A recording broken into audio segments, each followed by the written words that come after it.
California brush fire explodes over 20,000 acres. Newsom declares state of emergency.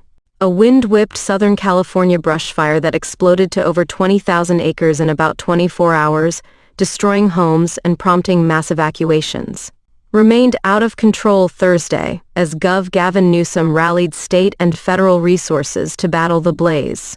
The governor declared a state of emergency in Ventura County, as firefighters struggled to gain an edge on the mountain fire, which had burned 2,484 acres and destroyed an undetermined number of homes since starting near the town of Camarillo. The blaze was 5% contained Thursday evening.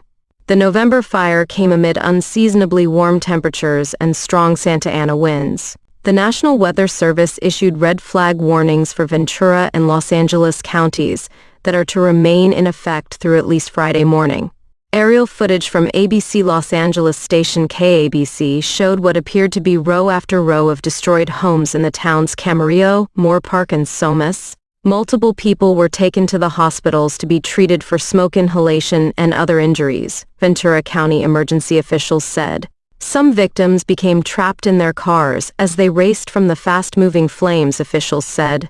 In a press conference Thursday evening, Ventura County fire officials said 88 structures has been damaged and 132 structures were destroyed, the majority of which were homes.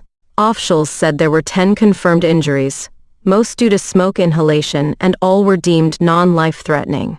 At least 14,000 people were ordered to evacuate, said Ventura County Sheriff Jim Fryhoff.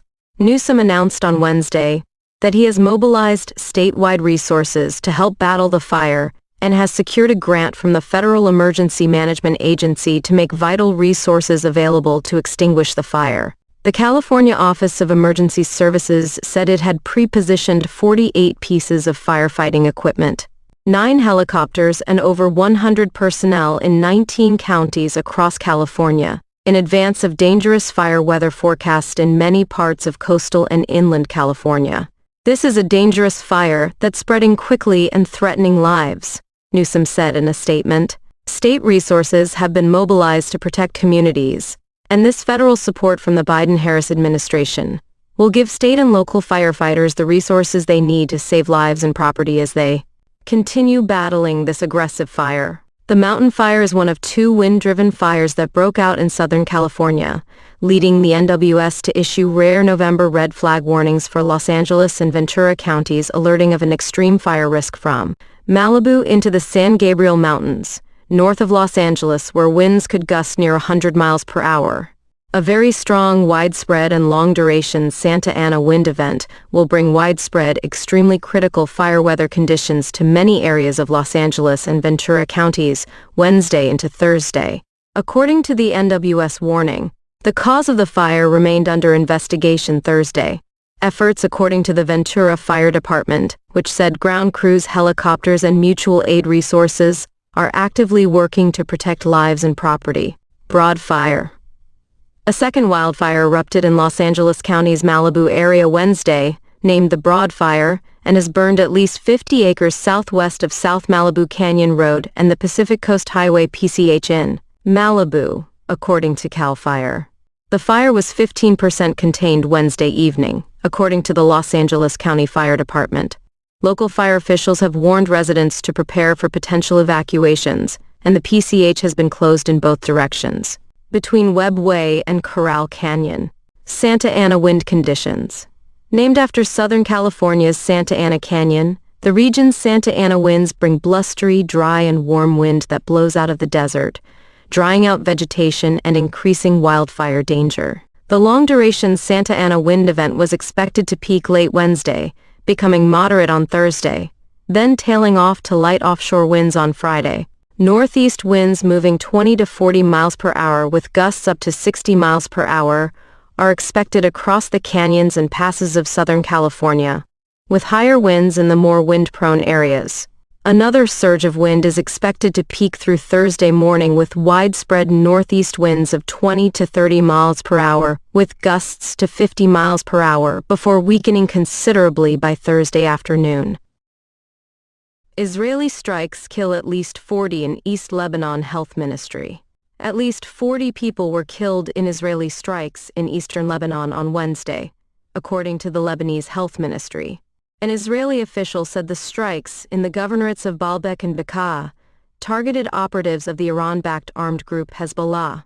Lebanon's culture minister said one of the strikes also seriously damaged an Ottoman-era building in the vicinity of the Roman ruins in the city of Baalbek, which is a UNESCO World Heritage Site. Israeli strikes also hit southern Beirut on Wednesday, after the IDF issued evacuation warnings. The military said it struck Hezbollah command centers, weapons stores and other infrastructure. A later IDF warning covered 4 neighborhoods in southern Beirut, including an area near Lebanon's international airport, which has continued to operate despite Israel's airstrikes on the capital city. Soon after, pictures showed a large fireball and thick black smoke rising into the night sky above Beirut. Meanwhile, a rocket fired by Hezbollah fighters from Lebanon killed an Israeli man near a kibbutz in northern Israel, paramedics said. Lebanon's Civil Defense Agency has also said the bodies of 30 people were recovered from a 4-story apartment building hit by an Israeli strike on Tuesday evening that destroyed one side of the building and sparked a fire. The building, in Barja, a predominantly Sunni Muslim coastal town south of Beirut, was reportedly housing displaced people. The Israeli military said it had struck terror infrastructure belonging to Hezbollah. A man who lived on one of the upper floors of the apartment building that was hit said his son and wife were injured by falling masonry. These rocks that you see here weigh 100 kilograms. They fell on a 13 kilograms kid, Musa Zahran told Reuters news agency as he surveyed the damage. I removed the rocks and handed my son to the civil defense through the window.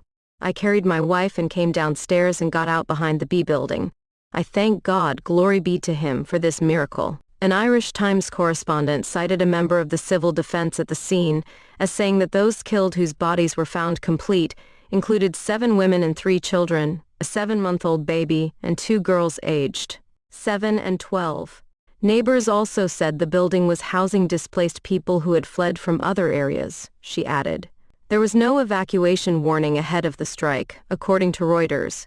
The Lebanese Health Ministry gave a preliminary death toll of 20 from the strike on Barja late on Tuesday, but did not provide an updated figure on Wednesday. On Wednesday evening, the ministry said 40 people had been killed and 53 others injured in a series of Israeli strikes in Bekaa and Baalbek governorates, which make up most of the eastern Bekaa Valley. They included 16 people killed in the village of Nasriya and 11 in Baalbek city, it added. Lebanese culture minister Mohammed Mortada also told the Director General of UNESCO that one of the strikes had caused serious damage to the ancient Manshia building in Baalbek city, which he said dated back to the Ottoman period and was located in the vicinity of the ruins of several Roman temples.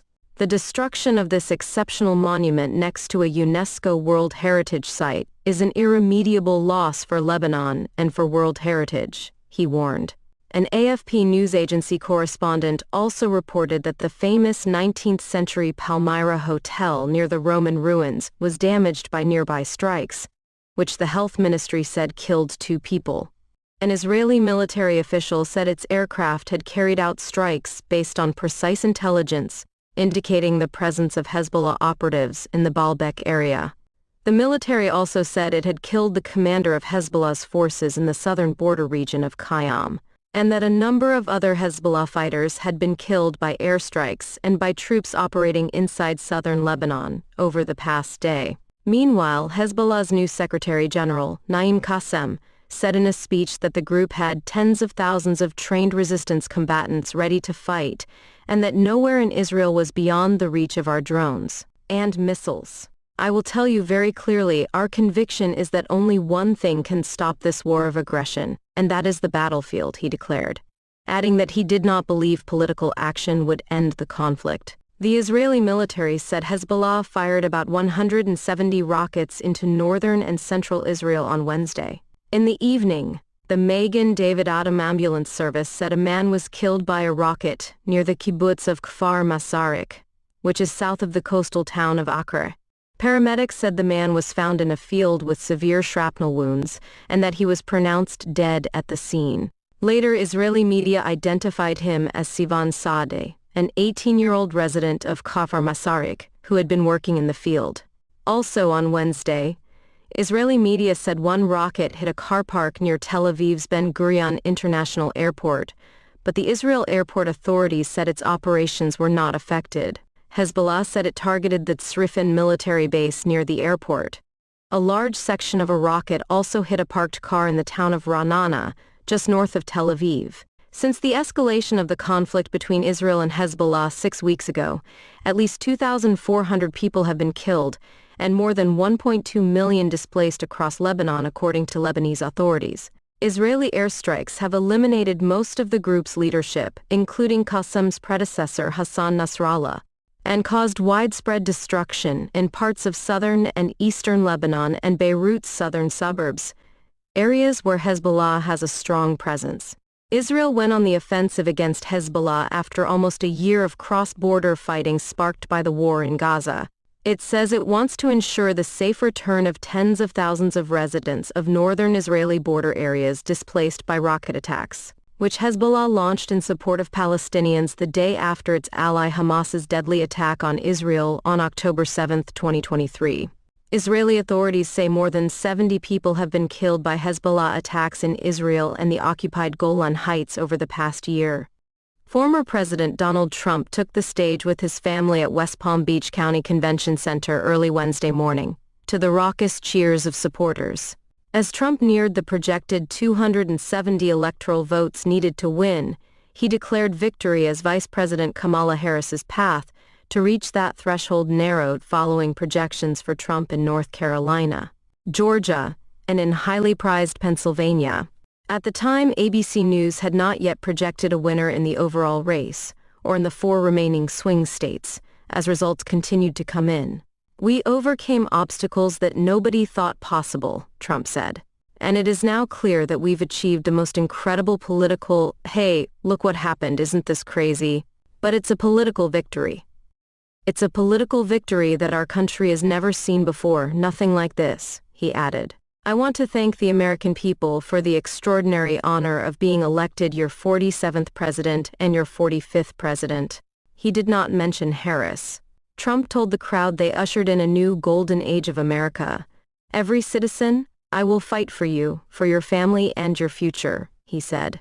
"Every single day I will be fighting for you, and with every breath in my body." Before Trump spoke, his son Eric posted a photo of his father behind the scenes. Trump left for the convention center shortly after he was projected to win North Carolina. He rode over with members of his family and his top campaign leadership team. The former president packed the stage as he was joined by House Speaker Mike Johnson, Dana White, and his family. At one point, Trump referenced the assassination attempt against him in Butler, Pennsylvania, in mid-July. "Many people have told me that God spared my life for a reason," he said. "And that reason was to save our country and to restore America to greatness. And now we are going to fulfill that mission together." Trump's running mate, Ohio Sen. J.D. Vance, and his family were also with Trump on stage. Vance delivered brief remarks of his own. "I think we just witnesses the greatest political comeback in the history of America," Vance said. Trump said Vance turned out to be a good choice and said he took a little heat at the beginning, a reference to Vance's rocky rollout as the vice presidential nominee, prompting laughter from the audience. Trump also praised Elon Musk, the world's richest person who became one of Trump's most vocal supporters in these final months of the campaign. "Oh, let me tell you, we have a new star. A star is born," Trump said of Musk. The mood at Trump's watch party began to mirror a campaign rally once North Carolina was called, according to ABC News campaign reporters on the ground in Florida. The crowd also booed when the screens showed Harris campaign co-chair Cedric Richmond saying Harris be speaking at her watch party at Howard University. "Harris will instead address the nation later Wednesday," Richmond said.